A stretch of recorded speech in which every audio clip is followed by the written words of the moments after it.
Hey guys, G Torado here for another Torado on Toys, and today I thought we'd do things a little bit differently with a show and tell and a review of some of the action figures I started collecting several years ago from the classic 90s cartoon The Tick. So I hope you stick around for that. As a matter of fact, if you are new here, welcome to my channel where I also share videos of my artwork and my podcast called Rated G. And if you've been here before, welcome back and thank you so much for returning. Now, if you enjoyed this video, please don't forget to hit that like button because it really helps the algorithm. And if you want to help support the channel, you can hit subscribe and ring that notification bell so you know when a new video is coming out. You can catch me on social media, and if you're interested, I do have art for sale at the link provided below. All right, so now that out of the way, let's go ahead and get to these action figures.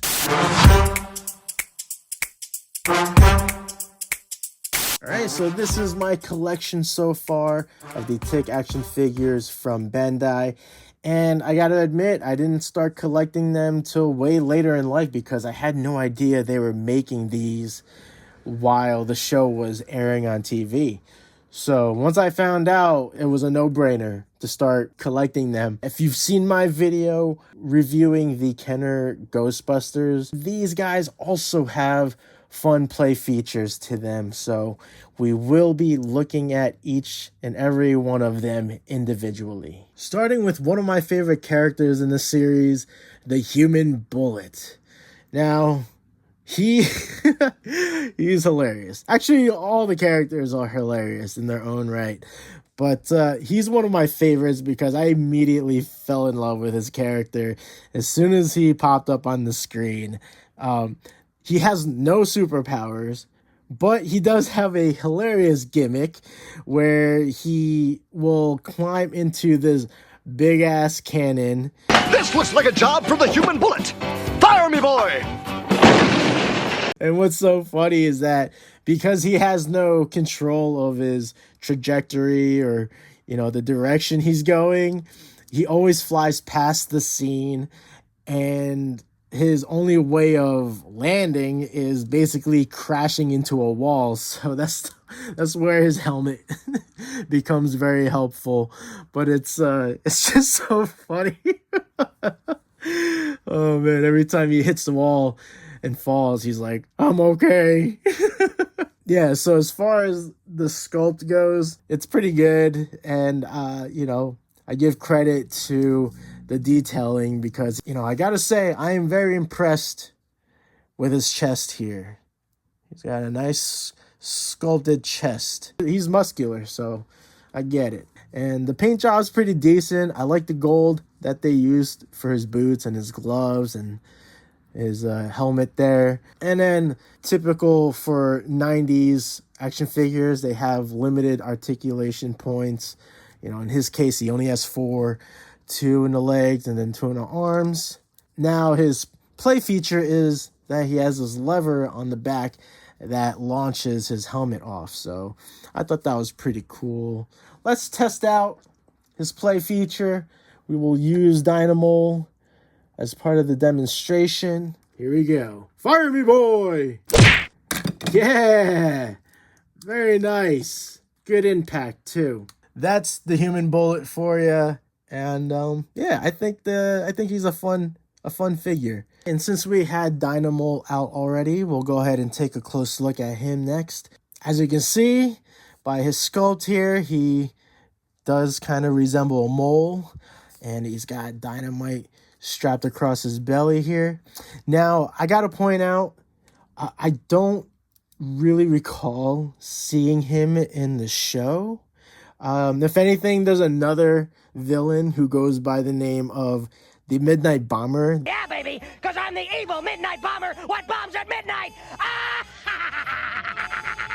If I were to guess, I think Bandai went with this character because of the play feature that he has.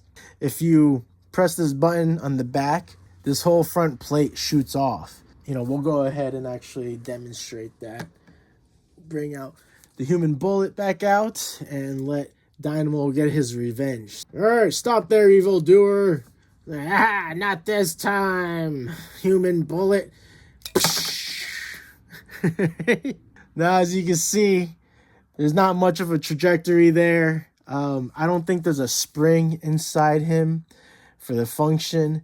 And funny detail that they have for this figure is this right here, the aftermath, covered in soot. So I think that's pretty neat. But yeah, I don't think there is a spring inside. Like, if you look closely, it looks like there's just pieces that are connected to the button that help push this plate out. Because when you press them back in, you don't hear the spring, and it just pushes the button back out. So, you know, even though he doesn't shoot very far,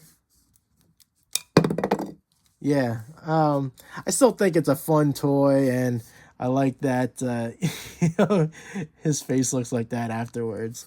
Still fun. Up next, we have the Sewer Urchin, the hero of the sewers. Okay, now listen, guys. If you want to get out of here in one piece, stick close to me. And his only ability is that he smells like ass. He's another funny character. I think they did a really good job with the sculpt here. He's got the spikes on his limbs and on his hat or mask. The mask here, he does wear a mask when he's on the job, activating his stench. He does have 5 points of articulation, so 2 at the legs, 2 at the arms, and his head. And his play function is that he has this water pump on his back, which I took the liberty in filling up. So yeah, I thought this was a neat action figure. And to test out the water spray, go ahead and use Dyna-mole once again. We can go ahead and use Sewer Urchin to help wash off the soot off of Dyna-mole. Here we go. Nice. Yeah, you can get a few good sprays there. After a while, it gets tougher to basically empty out his tank here, but still works pretty well, so that's cool. Next, we have the American Maid, the super heroine that we can rely on to clean up the messes in America. She's basically like a female Captain America in the show. And as far as her action figure goes, she doesn't have any articulation in her legs. Her sculpt, however, does resemble the character well. But yeah, she only has articulation in the arms and at the head here and at the waist, which is part of her play function. So if you look at the back here, there's this lever here that helps with the function. And if you can't tell by her pose, she does the American chop. That's right, American chop. So this is what it looks like. Hiya! Hiya! Let's go ahead and bring out Dyna-mole, since he's been so useful for the demonstration so far. You're not getting away with this, Dyna-mole. Nice. That was perfect. There you have it. That's American Maid. Up next is this cybernetic dog named Skippy, and he is the pet and basically right-hand man's best friend. See what I did there? He's the main sidekick of the villainous super genius named Charlie, and just like Charlie, you can see that his brain is exposed.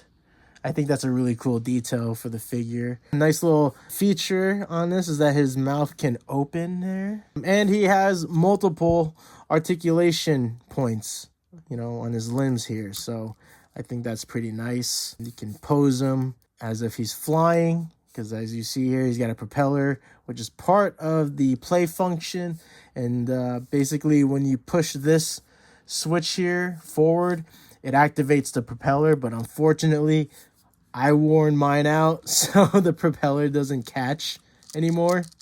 So I gotta take these screws out and kind of get all the pieces back in place so that it will catch and work the propeller again. That's about it with this figure. I think it's pretty neat. I really like the mouth being able to open and close, and just admiring that exposed brain there.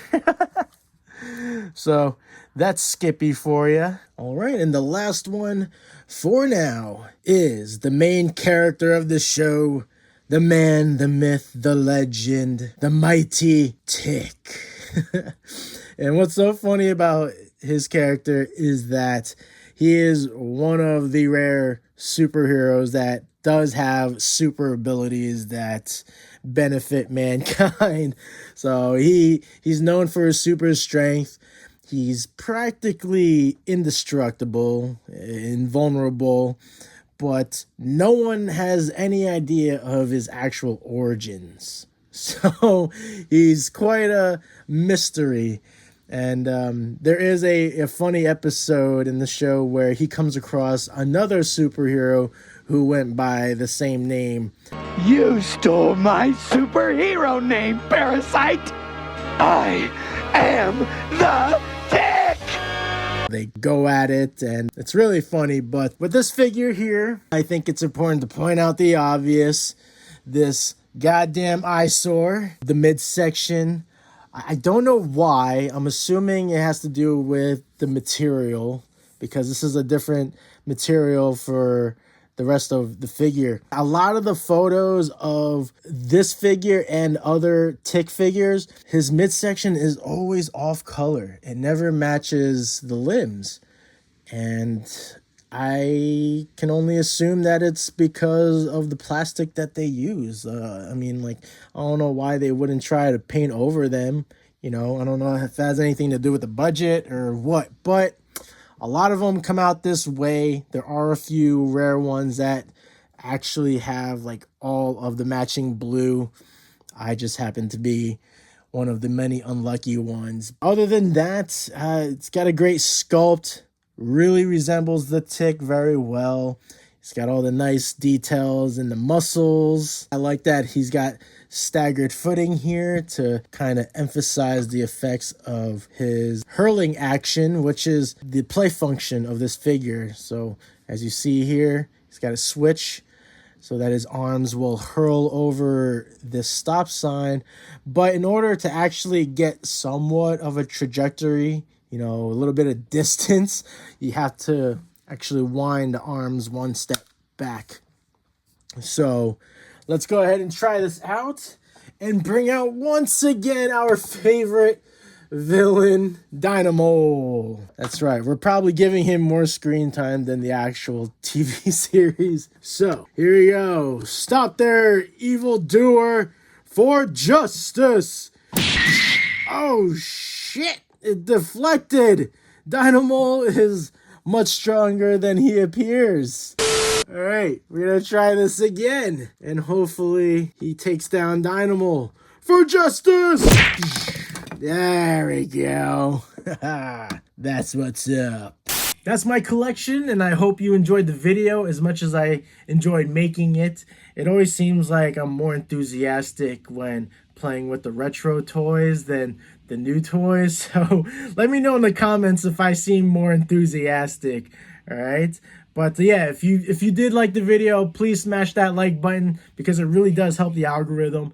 And if you want to support the channel and see more videos, then please subscribe and ring that notification bell. You can catch me on social media. And again, if you are interested and would like to buy some artwork, you can check out my online shop at the link below. So that is it, my friends. I hope to catch you on the next video. So in the meantime, never grow up, keep enjoying your toys, and I'll catch you later. Peace out. Spoon! Nice.